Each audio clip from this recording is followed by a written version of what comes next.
Hello everyone and welcome to my channel. I'm Mabato Mama Haudipela and welcome back to my channel.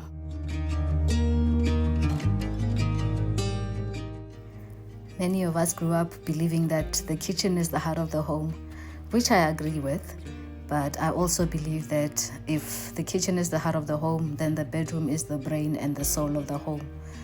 When your brain is tired, then the rest of your body suffers. When you pay attention to what happens in your bedroom, the rest of your home seems to fall in line. Other than at work, the bedroom is most likely where most of us spend the most time. For some of us, it is the forgotten place in the home. It is the last place many of us clean, organize, and decorate. When we move into a new place, we want to get the nice couches, the nice kitchen, and we get to forget about the bedroom, and it seems to get the scraps of whatever is left over of our budget. And once I changed the mindset of how I viewed and treated my bedroom, I realized the energy shift in my home. Hence, I wanted to share this with you today. The bedroom is where we start and end our day. For many of us, it is where we make our first and last prayer of the day.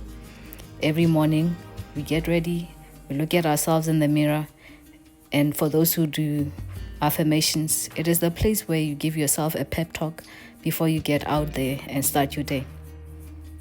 It is where you put on your armor before you go out and face the wicked world. As such, it is of importance that we give the bedroom the respect it so greatly deserves. And it starts with the most basic and simplest thing, making your bed. Making your bed the first thing when you wake up in the morning gives you a sense of accomplishment, makes you feel like you're in control of your space and your life. It creates a cozy environment for you to come back to, and therefore encourages you to go to sleep at the end of the day. Imagine being tired at the end of a work day and thinking of going back to a messed up room. Not so encouraging. Many of us complain about not getting proper quality sleep, and we don't realize the psychological impact of preparing yourself for better sleep by simply making your bed every morning. One thing that I would love to stress is that you make your bed properly. Remove all the bedding and sheets from your bed every single day and shake the dust off. It removes the dust, which prevents the development of dust mites and bed bugs, and also makes your bed much fresher.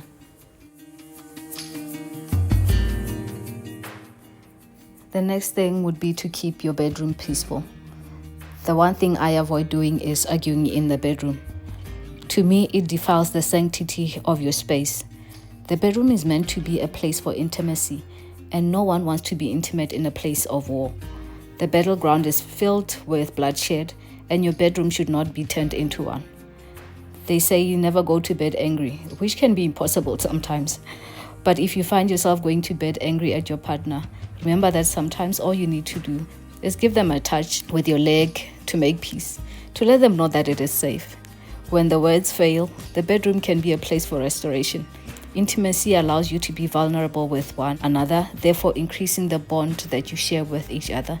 So by avoiding having arguments in the bedroom, you do not have to be reminded of a bad place that you've been at while you're in your bedroom, the one place where you spend most of your time. Make it a place where you dream together.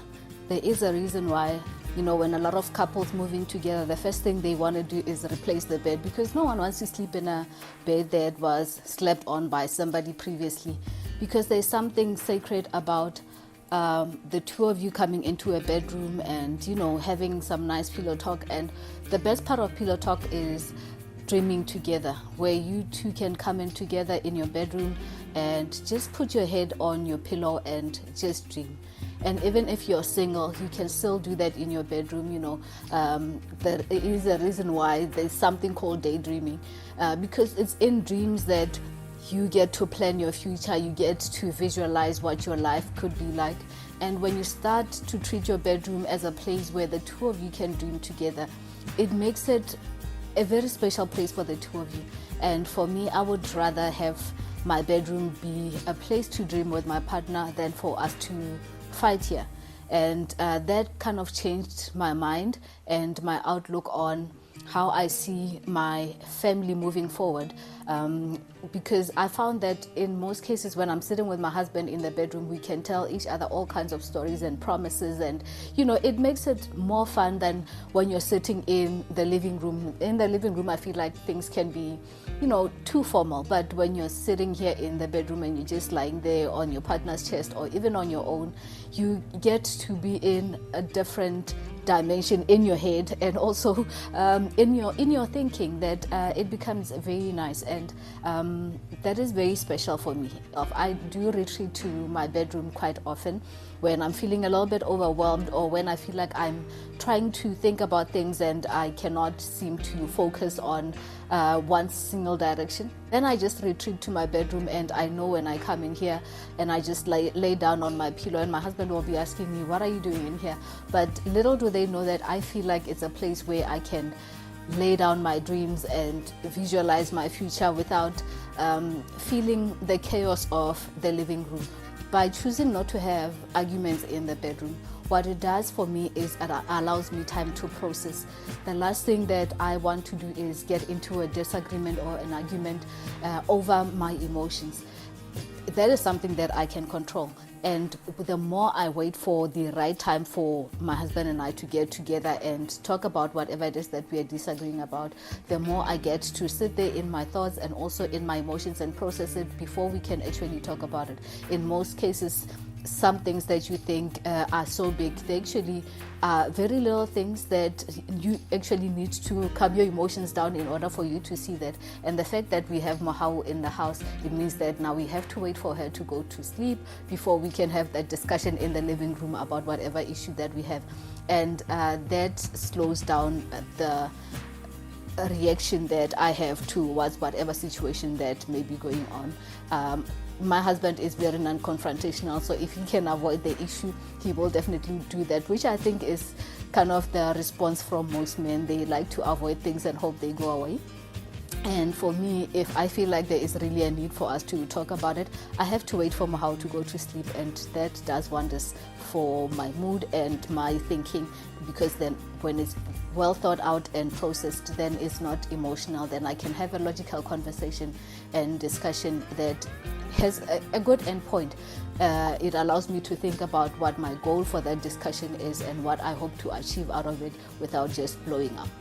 One thing many of us take for granted is the impact that lack of quality sleep or poor sleep has on us, on your mood, on your mental well-being. And there are so many diseases that can develop from one not having good quality sleep. Heart disease and diabetes have also been linked to the lack of good sleep, and we all know what not sleeping can do to your mood. And when you find yourself irritable and unable to concentrate, it can really have a worrying impact on your life. And it starts to spread through your family. You get less excited about things. Even when good things happen, you find it very difficult to be excited, all because you're not getting good quality sleep. And that is why I want my bedroom to be a place to relax, for me to recharge and be able to face the day being my best at all times. And I hope that we all start to notice the impact that our bedrooms have on our families, that we start to take care of them, create a space that is very comfortable, not just for you but for your partner as well, and that sort of spreads into the rest of your family. When you are happy, when you are in a good mood and you are well rested, you are able to do more for yourself, you are able to do more for your family without feeling like you are overwhelmed, you are tired and you are lacking in energy. And I hope that we all take the first step to decluttering our space. Make sure that your bedroom is not full of stuff that you're not using. To open the windows every day in your bedroom, that you get the air circulating. If you want your bedroom to smell much nicer, you can even do your incense, you can do your diffusers. But most importantly, the biggest thing is to keep your room clean and clear and comfortable for you and your partner. That is one of the simplest ways where you can start. If you don't know where to start with your decluttering, forget the living room. Start with your bedroom and it will do wonders for your mood and for your family.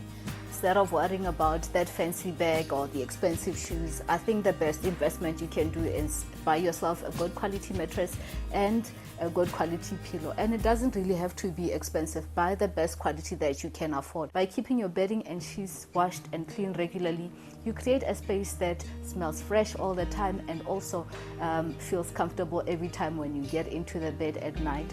And that is all you need for the bedroom to be a very comfortable space. I truly do believe that we need to take a wholesome look at our lives and try and find small ways to make our lives better, and starting with taking care of your bedroom can do wonders for your family.